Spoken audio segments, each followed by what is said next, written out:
Welcome to my channel, Sunshine Shoulders. I'm Calvin. Thank y'all so much for stopping by again today. Why are more men passing on Filipinas and looking for love elsewhere? Let's have that conversation. But before I get started, let me put this disclaimer out there that I'm not disrespecting anybody. I'm not putting anybody down. Y'all know me. I don't do that for clicks and views. This is just what I'm seeing, what I'm living, what I'm experiencing, and from having conversations with hundreds of men. But it's a turnoff. When women start making it all about sex and money and what you can do for them, a lot of men are balking.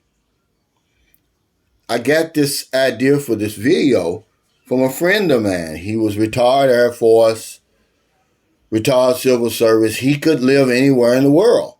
He chose the vow. He's still young. He's still fit.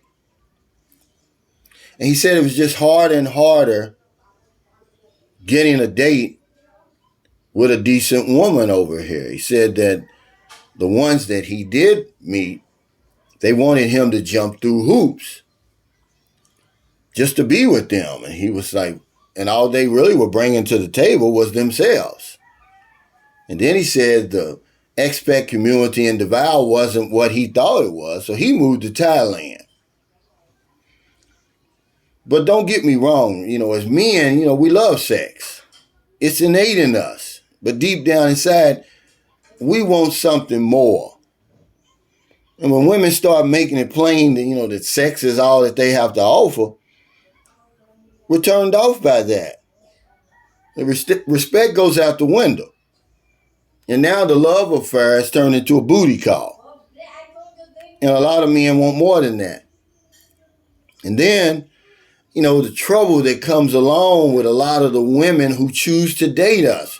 Remember, we don't have access to all Filipinos and all women over here. Just a select few with the flashing red light on their head that says, I date foreigners. But when you talk about the children, the family, the attitudes, the 8,000-mile journey just to hold hands, it becomes too heavy for a lot of people. And they start to say, hey, is it worth all the hassle, all the sacrifice? And the men who are having successful relationships, they're getting older. They don't have nothing to lose. They came over here at the quote-unquote right time. The women caught them at the right time when they're ready to settle down. It doesn't take a whole lot to satisfy them. I'm one of those guys, by the way. But I don't speak for all men. And all men aren't like me. So they're saying, are there better options closer to home? This is the question a lot of men are starting to ask themselves, because pussy is pussy. If that's all, I got to look forward to,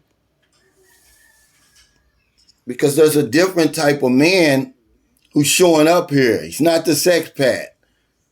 He's not the loser. These are guys I would consider high value men.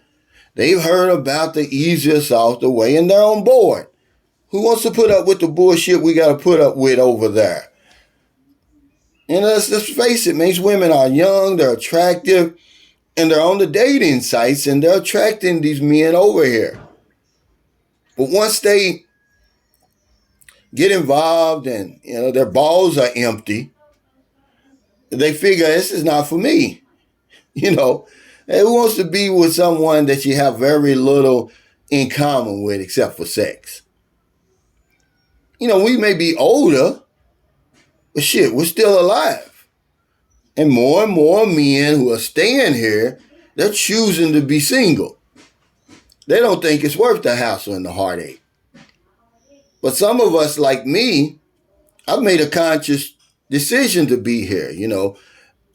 I can honestly say I love my woman. We have a child together. We built a family. We built a home. This is where I live now. Some guys have gotten married, and that's the reason they stay. But the shine is certainly worn off Filipinas after the lockdown. Some men are just saying, hey, it's too much damn drama. Because I'm going to tell you something.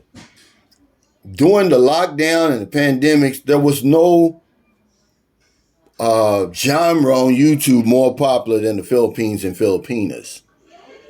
And I think that's just been worn a little bit too thin. And like I said, a lot of guys are pulling the trigger and they're coming over here, and what they're finding is not to their satisfaction. It doesn't live up to the hype. So they're saying, okay, I'm going back closer to home.